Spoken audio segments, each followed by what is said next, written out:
Nee, ek moet sê, dit is daarom regtig 'n voorreg hierdie. Dit is regtig 'n groot voorreg om iets anders te doen. Ek sê vir iemand vandag, jy weet, dit is, om hierdie tipe aanbiedings te doen, is vir my verskriklik stresvol. Julle kan dit nie glo nie.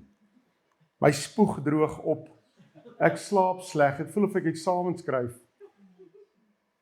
En saaks as ek 'n lesing gee by die universiteit, of waar ook al ek gaan, ek het nie eers my hartklop nie eers vinniger nie. Hierdie is vir my regtig, maar dit is 'n groot voorreg, want op die ou ende beteken dit vir my self meer as dit vir julle beteken. En want dan bepyn se ou weer goed, hè. Waar's my cursor in hierdie ding? Ai, weet julle. We can see it. Huh?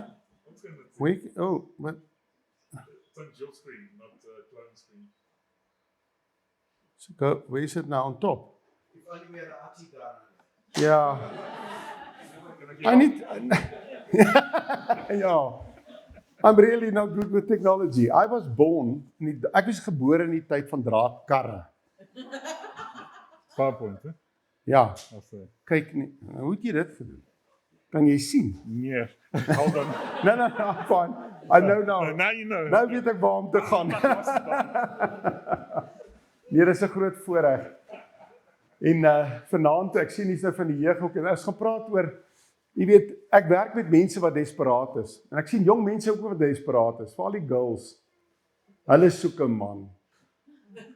En op die ou ende, hulle vat enigiets, dis reg, ek sien desperaat, hulle vat enige man wat kom, nê?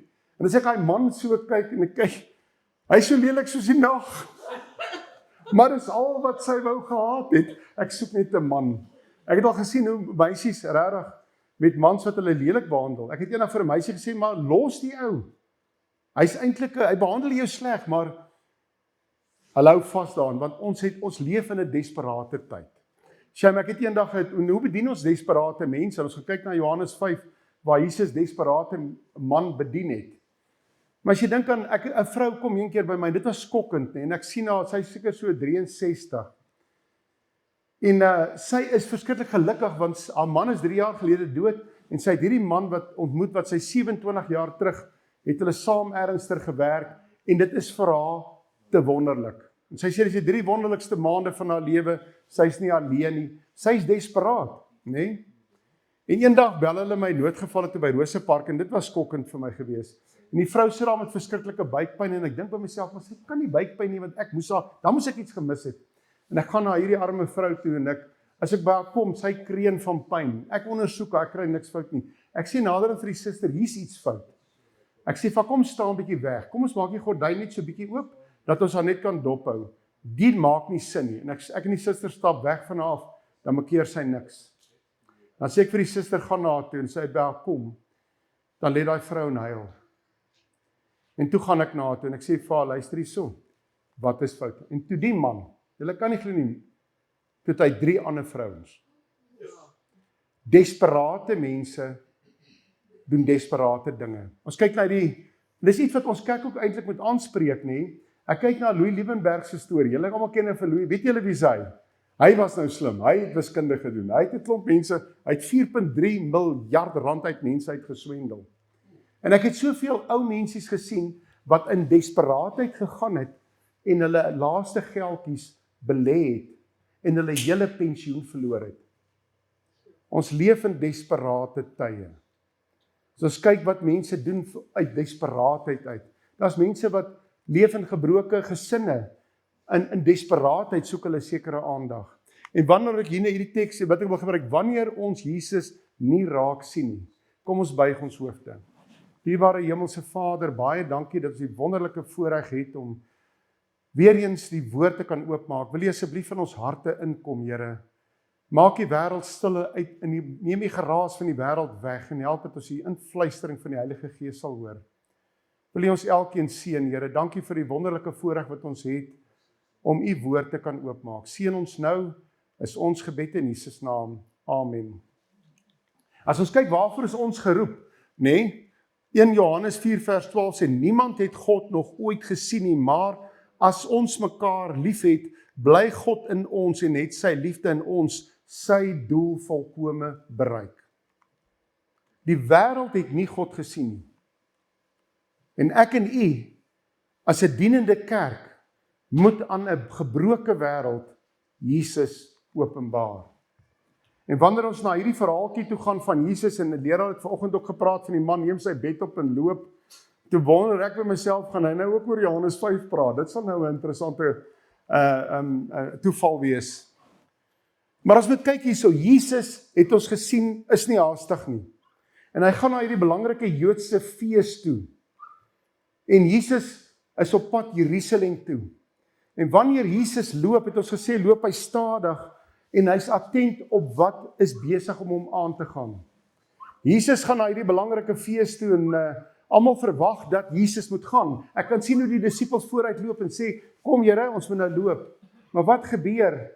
Eentjie verder maak hy 'n draai.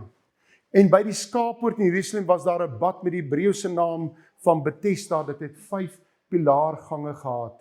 En ek wil hê mense moet in jou gedagtes daai bad sien. Daar lê desperate, gebroke mense rondom daardie bad.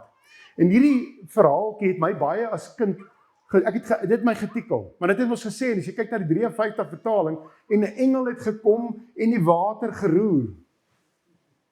En ek het nou by myself gedink, maar dis amazing.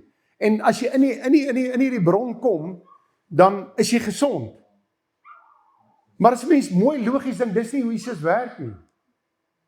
Jesus wag nie vir die eerste ou wat by die kerk opdag, hy gaan gered word nie. Die ou wat heel eerste, Here werk nie so nie. Die eerste man wat daar inval, hy word gered. Die engel gaan hom red. Engele red nie mense nie. Engele maak nie mense gesond nie, net Jesus doen. Engele is boodskappers, maar hulle genees nie. En dit was eintlik 'n warmwaterbron, soos 'n man 'n spierpyn het en hy val nou daarin, dan voel hy sommer baie beter.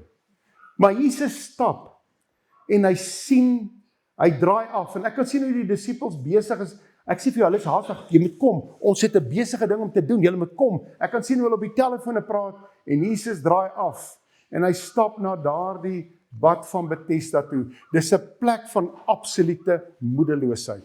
Dis 'n plek van absolute desperaatheid. En ons het gisteraand gesien, Hagar was ook so, enkel ouers kan in daardie absolute plek van desperaatheid kom. Die wêreld is daar mense wat in absolute desperaatheid is. Hulle is eintlik by hulle bad van Bethesda. Dis eintlik 'n plek waar hulle eintlik half begin hoop verloor. Hulle begin te fokus op ander goede wat vir ons moet help om gesond te word. En Jesus draai af en hy stap na hierdie bad toe. En Eerste Geskrifte sê, gou het ek gesien dat die heiliges 'n groot angs verkeer. Sommige het begin vrees dat hulle God hulle verlaat het, maar as hulle oë geopen kon gewees het, sou hulle sien dat hulle omring was deur die engele van God. En een van die groot krisisse wat vir ons eintlik 'n bad van Bethesda kan veroorsaak, is wanneer daar spooke in die Adventiste kerk is. Weet julle wat is dit? Ons glo ons moet perfek wees voordat ons verseël word. Ons moet in onsself heilig word. Ons moet in onsself regverdig word. Dis van daai goede wat ons beangs maak en wat vir ons na angs dryf. Dit dryf ons na desperaatheid toe en ons probeer al hoe meer en al hoe meer terwyl ons net ons lewe vir Jesus moet gee. En sy sê wat ons ook moet wanneer ons in hierdie moeilike tye verkeer. En dit is baie moeilik om met daai mense te praat. Wat sê sy? Daar is engele rondom ons. Ons is nie alleen nie.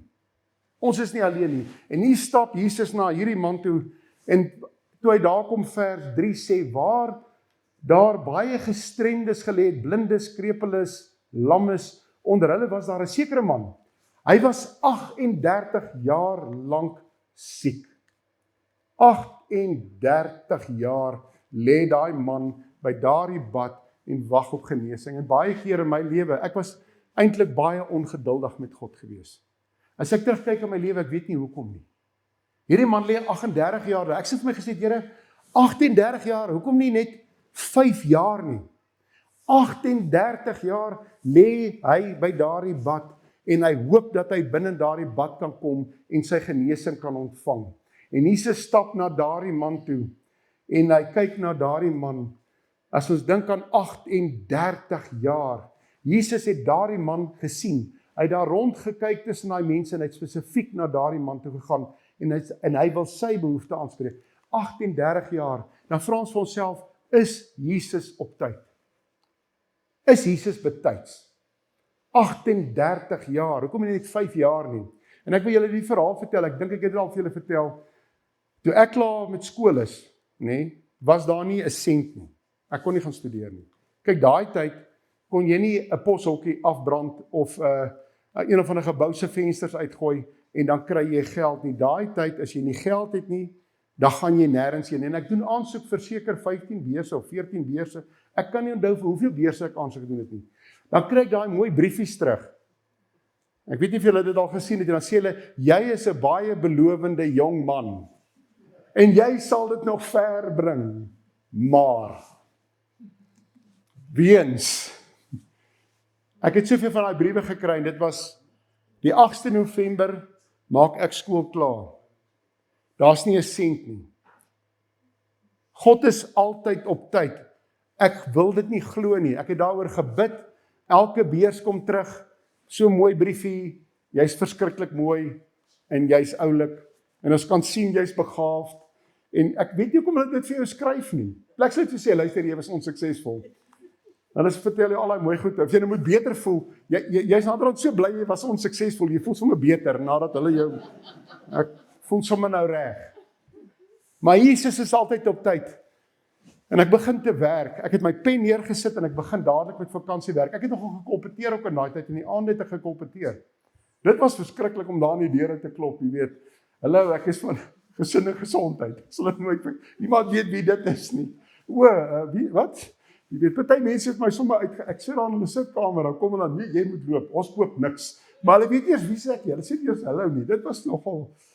Maar ek begin in die oggend 7 uur te werk, tot 5 uur by 'n plek wat boumateriale verkoop, en dan, daar's nie 'n sent nie, en toe besluit ek moet na Ami toe gaan, dis nou maar so, daar's nie geld nie, maar Jesus is altyd betyds, en ek sal nooit vergeet nie, my pa is besig om 'n pad reg te maak in Senekal, en die bankbestuurder ry daar verby, is 'n oom Wolfaart, ek wonder of hy nog lewe vandag, hy ry verby my pa, en hy stop by hom, en hy draai om, want ek en sy seun was saam in Markwart gewees, en hy sê, wat gaan Freddy doen volgende jaar? Sê my pa, maar hy kan nêrens heen gaan nie.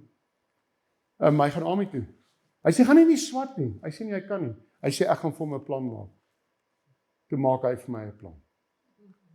Toe kry ek 'n lening in die eerste jaar, wat jy nooit kon kry nie.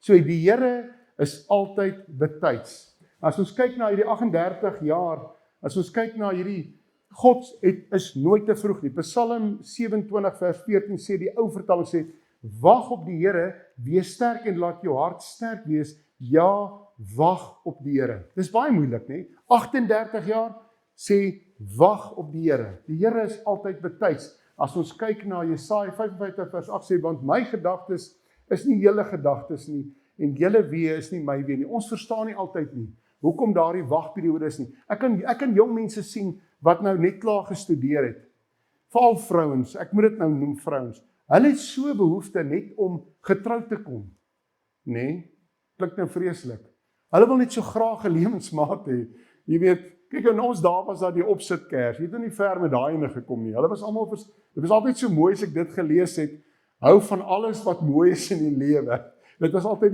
die punchline in die hele ding. Mense raak so desperaat. En weet wanneer ek nog desperaatheid sien, is wanneer mense se huwelik op die rotse geloop het.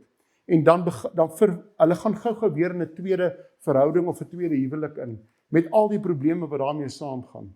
Ons sien desperaatheid, maar God sê, ons weet nie hoekom ons moet wag nie, ons moet wag. Hierdie man het 38 jaar gewag.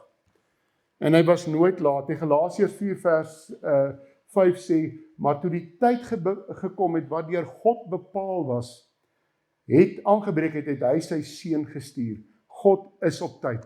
As mens dink aan Jesus se koms na die aarde toe, hoeveel 1000 jaar na die skepping, Jesus is altyd betyds. God is altyd betyds. Dit voel vir ons nie so nie. Hierdie man lê daar vir 38 jaar, dit voel vir hom, daar gaan nooit 'n wonderwerk in sy lewe kom nie, maar dit gaan kom.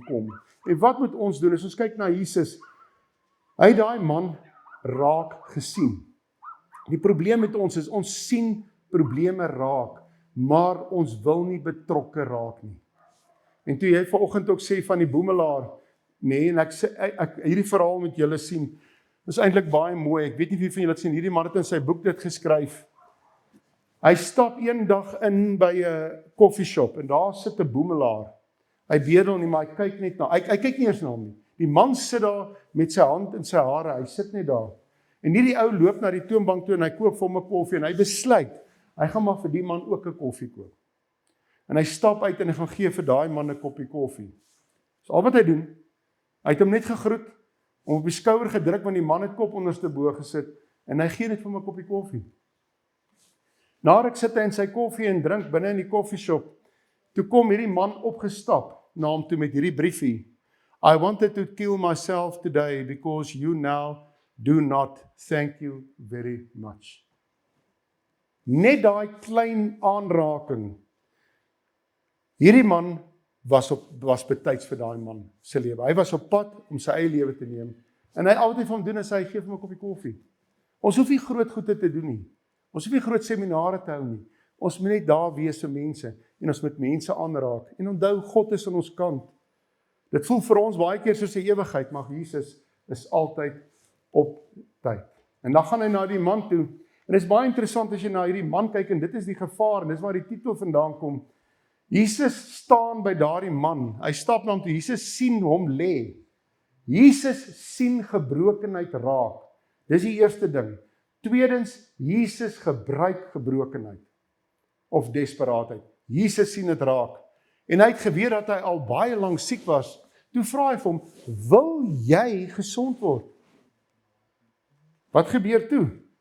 Hierdie man sien hom nie eers raak nie. Jy sien, as ons na Jesus se goed kyk, hy stap na hom toe. Jesus is proaktief.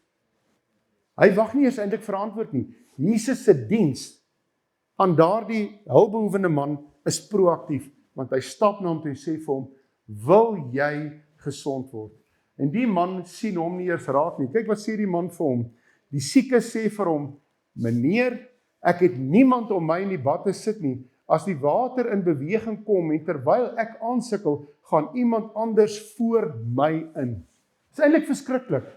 Die skepper van die heelal staan langs daardie man. Hy is so gefokus op daardie probleem, dat hy hom nie eens raak sien. Hy is gefokus op daardie poel water voor hom, want dit is waar sy genesing lê. Hier staan Jesus langs hom, en hy sien hom nie eers raak nie. My vraag aan elkeen van ons vanoggend is, wanneer ons na ons godsdienstlewe kyk, ons kyk na ons eie lewens, is ons nie dalk besig om probleme raak te sien, en Jesus mis te kyk nie. Baie keer as ons sê nou maar 'n uitreik wil doen, of ons wil iets aanpak, dan sit ons onmiddellik en dink maar, ons gaan dit nodig hê, ons gaan dit nodig hê. Ons is besig om so kompleks te raak. Plek soos na Christus, ons moet net na Christus toe gaan. Ons kan so gefokus wees op die probleme van die dag, op die kerkprobleme of wat ook al daar mag wees, dat ons Jesus heeltemal miskyk soos hierdie man. En hy staan by hom en hy vra vir hom, wil jy gesond word? En hy sê, daar's niemand wat my in hierdie bad wil sit nie. Sy probleem is waarop hy fokus. En waarop fokus hy? Want hy sê ook iemand, hy wys na die wie? Mense. Die probleem met ons is, wanneer ons Jesus begin miskyk, is wanneer ons begin kyk na mense. Hierdie man het gekyk na mense vir hulp, nie na Jesus nie. En baie keer soek ons ook hulp by mense, en ons vergeet heeltemal van Jesus. En wanneer ons na hierdie boek kyk, ek het so 'n boek gelees, julle moet dit nie lees nie, maar dit is interessant, ek weet nie of julle hiervan weet nie. Julle moet dit nie lees nie, maar ek het vir julle gelees. Hoe sê daai een? Ek het dit gelees, julle hoef dit te lees nie. Hierdie was Bende Tooi, was 'n predikant gewees, 38 jaar, en hy sê, is daar 'n ander woord? Ander antwoord, God. Dis waaroor dit gaan. Nou, hy vertel 'n verhaal, hy het in Malawi groot geword as 'n sendeling. Hy sê elke dag het sy pa hulle gebid en toe sy ma dood verongeluk. Hy sê hulle nooit gery sonder dat hulle gebid het nie. Maar hy het toe sy bediening klaar gemaak en toe begin hy vrae te vra. En wanneer ek na sy belewenis kyk hy na die mense rondom hom. Dit is sy fokus. Hy vertel wat op die grens gebeur het. Hy sê, hoe kan liefdevolle Christene dit doen? Hoe kan liefdevolle Christene dit doen? Hoe kan dit gebeur? Hy kyk en fokus op die mense, en toe hy na die mens kyk, toe sê hy, daar is nie iets soos 'n God nie. Hy sê, daar's nie eens iets soos 'n duiwel nie. Kan julle dit glo? Hy sê, is daar dan 'n antwoord? Hoekom? Want hy kyk horisontaal. Hy kyk na wat is rondom hom. Maar wanneer ons kyk na mense wat in diep groot moeilikheid is, mense wat swaar gekry het, wat regtig desperaat is, wat na God gekyk het 'n ander ervaring. So ons moet weet, as ons begin rondkyk rondom ons, en ons begin al die probleme in mense raak sien, sê nou maar in ons kerke, gaan dit, ons kan 'n probleem kry dat ons Jesus miskyk. Ons kan hom miskyk.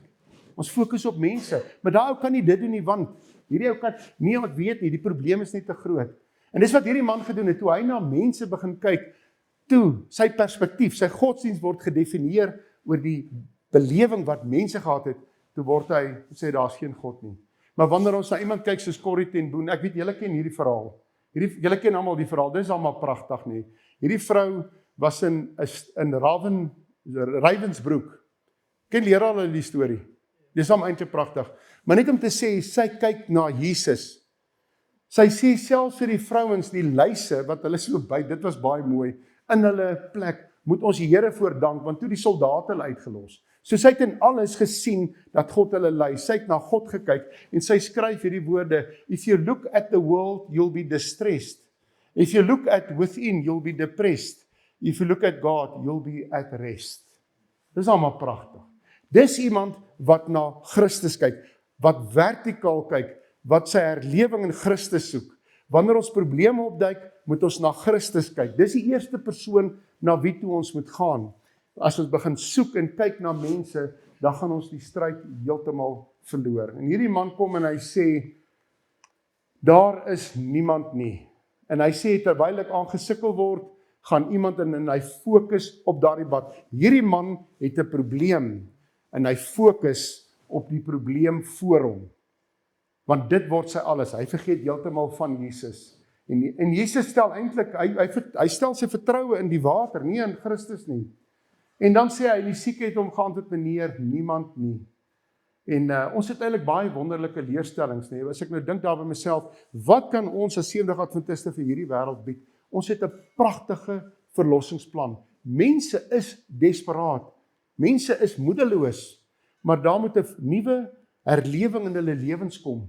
Dat as ons aan Christus glo, ek sê altyd vir mense wat deur moeilike tye gaan, dis nie dat jy nou vry van moeilikheid gaan wees nie.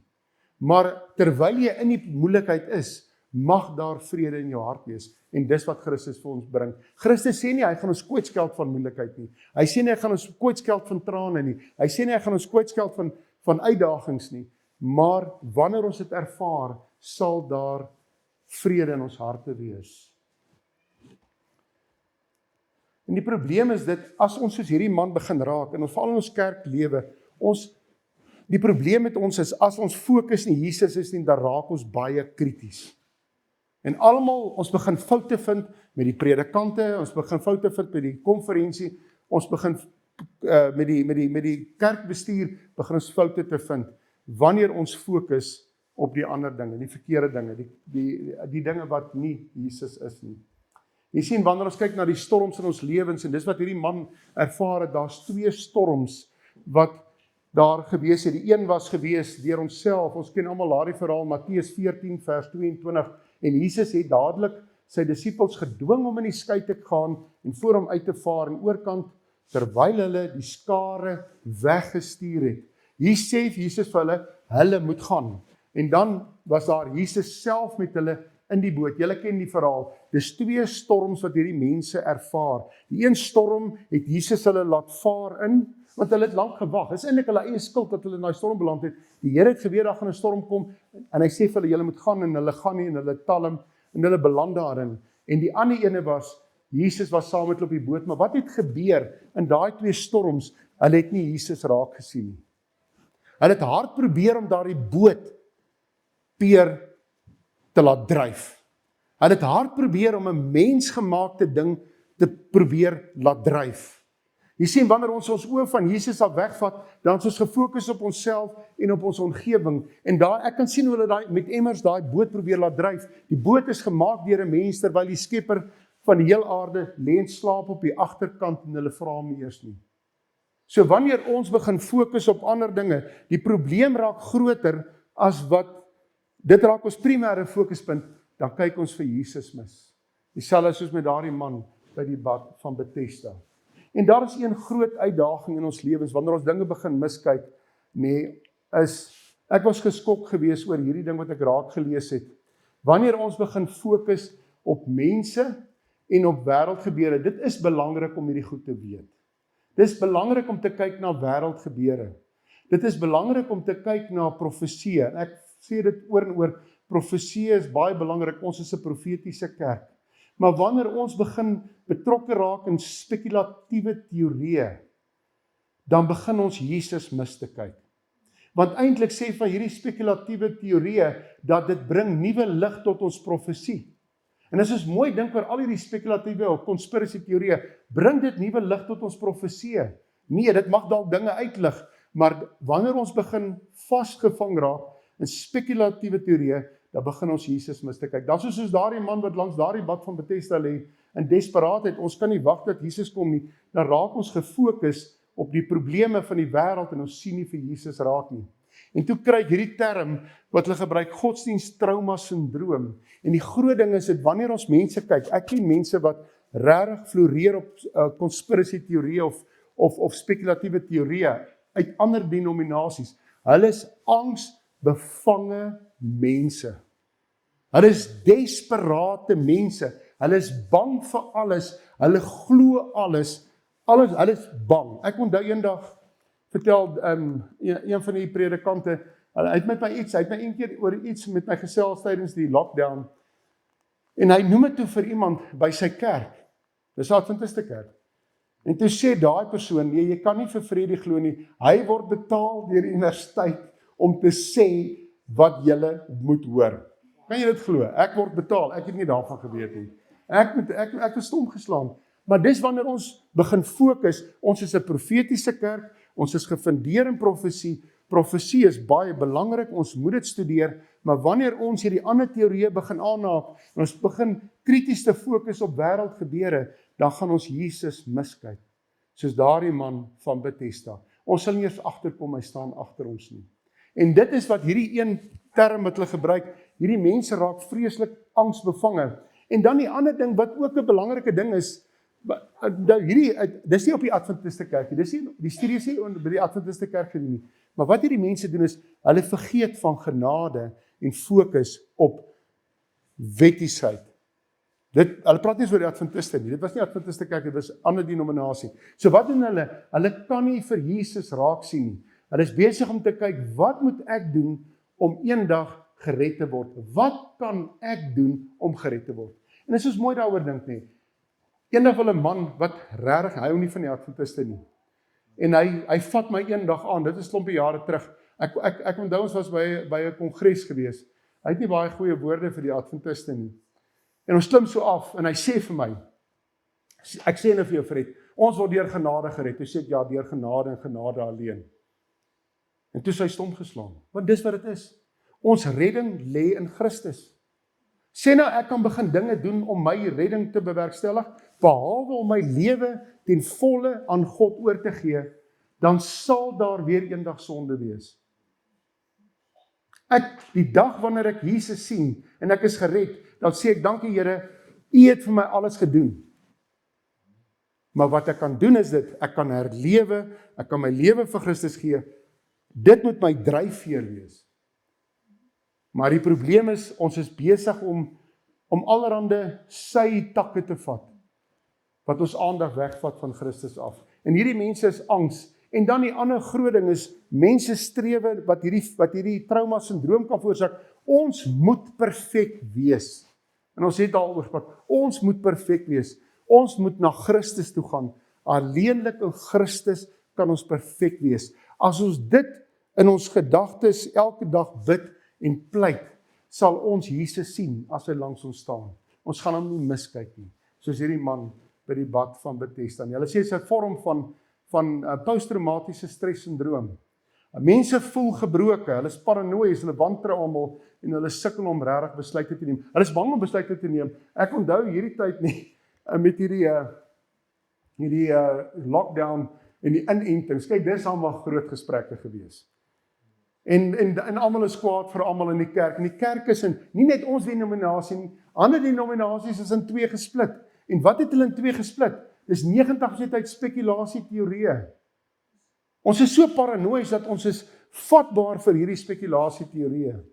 En dit is alles deel van hierdie godsdienst-trauma syndroom. Mense is bang gepraat. Ek het al hierdie verhaal vertel, ek staan een keer met nou die aand dit ook weer vertel, as 'n ryk sakeman wat eendag by my aankom, hy staan nog so in die deur, en ek het dit al vertel, maar die wat nog nie hoor het nie, ek sê vir hulle, dit het my stom geslaan. Dis hoe die duiwel werk. Hy staan so by die deur, nee? En hy sê vir my, Fred sê vir my, gaan hierdie inenting my DNA verander. Ek sê vir hom, ag asseblief man, ek gaan nou regtig my energie en tyd mos om dit, ek kyk eers daarna. Hy sê vir my, gaan hulle my raak sien, nee? Gaan Bill Gates my raak sien. Ek sê nou, hoekom gaan Bill Gates oor jou worry? Jy's 'n ou klein sakemannetjie daar, hoe gaan hy oor jou worry? Ek sê vir ons gaan nie, wil nie die bevolking minder maak. Kijk, dit was die groot ding. Ek weet nie of julle dit gehoor het nie. Dis die bevolking, hulle gaan hierdie wêreld minder maak. Hier's te veel mense, dis hierdie inenting. Ek sê vir man, ek gaan nie nou daai tipe gesprek entiteit, dis om nonsens. En toe vra hy my die 3de vraag. Weet julle wat was die 3de vraag? Hy sê vir my, Fred, wat is die merkteken van die dier? Ek val amper vir my stoel af. Satan wou gehaat het, ek moes daar die eerste 2 vrae oor spekuleer en praat, om ons aandag weg te vat van wat belangrik is. En toe kon ek en hy sit en gesels, toe begin ek daar by toe kon ons lank gesels. Maar Satan wil ons besig hou, hy wil hê ons moenie Jesus in ons lewens raak sien nie. Hy wil hê ons moet gefokus raak op die wêreld, op die mense daar buite ons. Hy wil hê ons moet gepla raak oor die wêreldgebeure. Dit is belangrik. Maar wat kan ek en jy nou in die wêreldgebeure op die oomblik doen? Behalwe om ons lewens vir Jesus te gee. Ek sit nou die dag en dink, by een Sabbatoggend staan ek op en ek dink by myself, ons het nou die plaas en ons het nou die diere en my vrou kyk so mooi daarna. Maar as die politiek draai, dan gaan ons dalk alles nie meer hê nie, jy weet, en dan dink ek by myself, maar dalk draai dit, jy weet, dan het ek eers my pensioen by die staat waarvoor ek gewerk het, dan het ek absoluut niks. Waarop moet ek dan staat maak is Jesus, en die gedagte kom by my op, jou brood en jou water sal gewis wees. Ons brood en water, ons moet gefokus bly op Christus in hierdie tye wat voorkom. En ons moet versigtig wees vir al hierdie teorieë. Daar is 'n plek vir die goeie, maar ons moet versigtig daarvoor wees. 'n Konspirasie teorie sê die man is, jy bring nuwe lig na die waarheid. En dan die ander ding is dit, baie van hierdie mense, nou dit is in al die denominasies, hoor, dit is ek sien dit oral. Hulle sê ook nommer 1, hulle het inligting wat ek en jy nie kan bekom nie. So dis gevaarlik. So 1, nuwe lig, en tweedens, hulle bronne, waar die goed in verskuil word, wat ek en jy nie kan bekom nie, daarom bring hulle dit na ons toe. Ons moet versigtig wees vir dit, ons moet baie versigtig wees daarvoor. En oor hulle ongeregtighede sal ek genadig wees, en aan hulle sonde sal ek nooit meer dink nie. Dis waaroor dit gaan oor daar die vergifnis van ons sondes.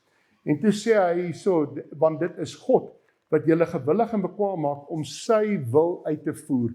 Ons kan net in Christus iets doen. En ons moet hom toelaat, ons moet dit van hom pleit, net in Christus. Ek en jy kan dit niks op onsself bereik nie. Ek kan geen heiligheid bereik op myself nie, ek kan dit net in Jesus bereik. Jesus sê toe vir hom, staan op en tel op en jou goed op en loop, en oombliklik het die man gesond geword, en hy het geloop en dit was al weer op die Sabbatdag. Hier sien die mense vir Jesus, dis op die Sabbatdag. Nou is daar weer mense met 'n probleem. Maar is interessant, Jesus het nie hierdie man se geloof getoets nie. Dis eintlik baie interessant. Dis hoe lieflik hy is. Hy het net vir daai man gesê, staan op en loop, en daai man het sy goed gevat en opgestaan en geloop. En hy het ook nie eers eintlik regtig geweet met wie hy werk nie. En die Jode sê toe vir die man wat genees is, dit is die Sabbatdag, jy mag nie jou goed dra nie. Weereens 'n probleem met teologie. Ons het al daarna gekyk, in plaas van met, wat is dit om te dien? Ons kyk na die teologie pla vir ons. Maar hy antwoord hulle, die man wat my gesond gemaak het vir my gesê, tel op my goed en loop. Hy ken nog nie eers Jesus nie. It's eintlik amazing. Nee? Wanneer ons regtig voel, ons is ver verwyderd van God, dink aan hierdie man. Hy het hom nie eers geken nie, hy weet nie, maar Jesus het sy lewe aangeraak, hoeveel te meer sal hy ons lewens aanraak, wat hom ken, wat vir hom bid, wat by hom pleit, en wat sy woord bestudeer. Hoeveel te meer. Ons is nooit te hopeloos dat Jesus, dat hy nie na ons toe sal kom nie.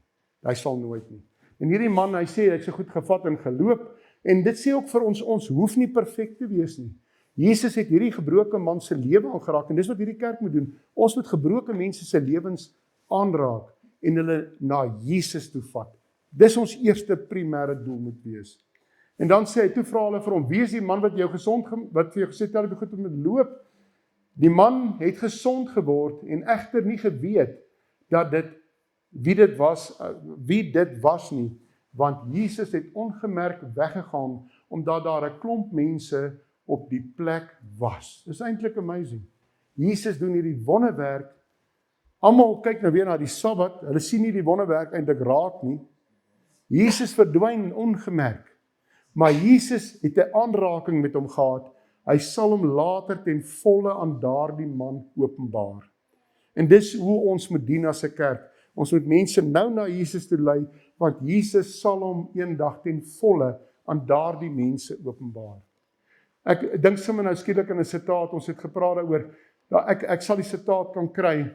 Wat skryf sy? Wanneer ons dink, ons kinders, wat dalk ander besluite neem, wat dalk uit die kerk uitgaan, dit voel vir ons verskriklik, dit is seer, dis hartseer, maar sy skryf en sê, dat voor die einde van tyd, sal God se roepstem tot baie van daardie mense deurdring, en hulle sal terugkom in die kerk. Dit is eintlik amazing. Dis pragtig. Jesus gaan ons nie los nie in ons gebrokenheid nie. Jesus gebruik gebrokenheid as 'n geleentheid om Jesus te openbaar. So elke toets, elke sielewroeging wat ons deurgaan, gebruik Jesus om God te openbaar. So wanneer ons daarin is, moet ons sê, dankie Here, ons is nou hierin, wat ook al die uitdagings mag wees. En mense moet nie altyd, dan kyk hulle altyd na my, en dan sê hulle, jou lewe is allemaal maklik, nee. Dit is nie so nie. Ons almal se lewens het uitdagings, elke dag in. Maar Jesus is daar, en dit was so mooi, Jesus het ongemerk weggegaan, later kry Jesus hom waar? Waar het hy hierdie man gekry? In die tempel, in die huis van God. Hierdie man het nie eers geweet het hom gesond gemaak nie, maar toe hy daai in plaas van hom nou met die teologie te spook, het hy opgestaan en hy het reguit na die tempel toe gegaan, en dit is waar Jesus hom ontmoet. En daar openbaar Jesus hom aan hom en sê, later kry Jesus hom in die tempel en sê vir hom, kyk, jy is nou gesond, moet nou nie meer sonde doen nie. Nou praat die Here met hom. Nadat hy die ontmoeting gehad het met Jesus, openbaar hy hom aan Christus, en nou sê hy vir hom, dis hoe jy jou lewe moet hervorm. So hervorming is belangrik, maar ons moet eers Jesus in die prentjie hê. Ons moet eers 'n ontmoeting met Jesus hê. En ons moet, dis al hoe Jesus geopenbaar geword, en dan gaan hy vir hom sê, maar dit is hoe jy nou moet lewe, moenie sondig. En die man het toe vir die Jode gaan vertel, en Jesus het hom gesond gemaak het, en dan sê die Jode het toe nie teen Jesus te velde getrek, Jesus het toe teen Jesus te velde getrek, omdat hy op die Sabbatdag gedoen het, maar Jesus het hom teen hulle verweer, my Vader werk tot nou toe, en ek werk ook. En dan sê hy, iemand wat aan Christus behoort, sê 2 Korintiërs 5:17, is 'n nuwe mens, die oue is verby. En dit is vir mense moeilik om dit te aanvaar. Mense kyk heeltyd vas aan die gebrokenheid waaruit hulle gekom het. Ek sien dit baie. Mense kan hulle self nie vergewe nie. God het hulle al lankal vergewe, maar die mens kan homself nie vergewe nie. Wat vir my skokkend is, wanneer iemand sê nou maar 'n geweldige oortreding begaan het en daarvoor vergifnis gevra het, die mens vergeet dit nie. Maar wat hierdie sê is, ons is 'n nuwe mens, die oue is eintlik heeltemal verby. En wanneer ons gaan bly vassteek in die verlede, en ek sien dit veral waar mense in tweede huwelike ingaan, al daardie bagasie wat hulle inbring, een van die groot goed wat konflik veroorsaak is, hulle kan nie van daardie bagasie ontslaa raak nie. Albei mense is alweer, is geherdoop, sê nou maar in die kerk, hulle het weer by die kerk aangesluit, Hulle lei eintlik 'n nuwe lewe in Christus, maar hulle bly in daardie bagasie vasgeanker. Terwyl dit sê, wanneer ons in Christus is, wanneer ek en jy jou lewe vir Christus gee, is ons absoluut 'n nuwe mens. En dat die Here beteken hier gees, en waar die gees van die Here is daar vryheid, 2 Korintiërs 3:17 en 18. Daar is net vryheid in Christus. As ek dink aan daai Bende II se boek wat sê, is daar onder God, hy is vasgevang in teorieë van mense. Hy's nie vry nie, maar soos na die ander vroukie kyk wat na Christus kyk het, sy's vry. En hy sê ons almal weerspieël die heerlikheid van die Here, want die sluier is van ons gesig af weggeneem. Ons word al meer verander in die beeld van Christus, gelyk te word. Die heerlikheid wat van ons uitstraal, neem steeds toe. Dit doen die Here wat die Gees is. Hoe neem ons toe in krag en sterkte? Dis deur Jesus Christus. Is om op hom te fokus, om te pleit vir die Heilige Gees. Elke dag van ons lewe moet ons pleit vir die Heilige Gees. Broers, ek verbeel my nie dat ek alles het nie. Dis wat Paulus praat. Hy sê, maar een ding doen ek. Ek maak my los van wat agter is en steek my uit van wat na voor is. Baie keer wanneer ons in so desperate ding is, soos daardie man, wat het hy gedoen? Ons begin te verwyd. Ons begin, en ek sien dit in huwelike. Wanneer dinge nie reg loop in die huwelike nie, dan begin die man en die vrou mekaar te verwyd. Mense begin te verwyd. Ek is nie gelukkig in my kerk nie, ons begin mense te verwyd. En wat hy Paulus hierso sê, ek los die dinge wat verby is, mense moet ons bære. Ons moet die ou koeie, moet ons nie gaan loop opgrawe uit die slote uit nie. Ons moet dit nie doen nie. Want dan gaan ons Jesus nooit raak sien nie. Ons sal hom nooit raak sien in ons bediening nie, want ons is gefokus op al daardie probleme van ons. Ek span my in om die wenstreep te kom, sodat ek die hemelse prys kan behaal waartoe God my geroep het in Christus Jesus. Dis waar ons wil wees. En hoe gaan ons by daardie wenstreep dienend uitkom? En hierdie was vir my 'n verhaal. En ek wil baie graag met hierdie verhaal van Shackleton. Het julle al gehoor van Shackleton? Dis eintlik 'n baie geestelike lewe. Die man, ek weet, ken julle kinders vir Shackleton? Do you know who this guy is? Yeah, this guy was quite an amazing guy. Hy en sy manne, ek gaan net vir die kinders die storie vertel, want hy maak 'n stelling wat sê, meld aan vir diens in lyn met jou visie. Dit het hom sy ontdekkingstog na Antarktika 'n sukses gemaak. Maar wat het gebeur is, hulle ry mos met daai ou skepe van hulle, dit was gewees hier in die 1915, Januarie as ek reg onthou, en die skip sit vas in die pak ys in Antarktika, daar naby Antarktika, dit was nie eens by Antarktika nie. En wat toe gebeur het is, daai ys breek die skip op. En toe besef hulle maar dit moeilikheid, hulle is nog eers op vaste land, hulle dryf op stukke ys rond. En hierdie man sê, maar ek gaan redding soek. Ek gaan julle kom red. Hy het baie goede gesê, Shackleton, maar hy was adamant, en hy vat toe 3 mense saam met hom. En een van die mense kon hy die negatiefste ou van die groep saamgevat. Dis interessant, né? Hy het besef dat die ander gaan nou bly op daai pak ys. Hulle dryf toe tot by Elephant Island, wat 800 myl van Georgia Island is, oor die slegste deel van die see. Daar's verskriklike storms op daai see. Hulle dryf soontoe, en hy sê interessant, hy vat die negatiefste ou saam, want hy kan nie tussen daai manne los nie. Dit gaan baie sleg gaan as hom daar los. Maar weet jy wat sê hulle van daardie manne? Toe hy vat toe 'n reddingsboot. Hoe klein is dit? 'n Klein houtbootjie. En eintlik 'n houtbad. En hy sit vir hom 'n seil op. En hulle begin te seil na Georgia Island. En daardie manne wag op die eiland vir hom. En daardie manne maak elke dag gereed vir Shackleton om terug te kom. Elke oggend staan hulle op, hulle kry hulle goed reg. Hulle is elke dag gereed, want Shackleton kom. Dan kom hy nie. Volgende dag weer dieselfde drill. En dis hoe ons moet wees. Ons wag vir Jesus se koms. Elke dag moet ons opstaan en ons lewens vir Christus gee. Ons moet vir Jesus kry in ons lewe. Ons moet die Heilige Gees kry elke dag. En as dit nie vandag is nie, dan is dit môre. En hulle doen dit. En hy kom red daai mense. Hy seil soontoe en hy kom red daai mense 4 maande later, in Augustus van daardie jaar. Kan jy dit glo? En wat het hy gesê?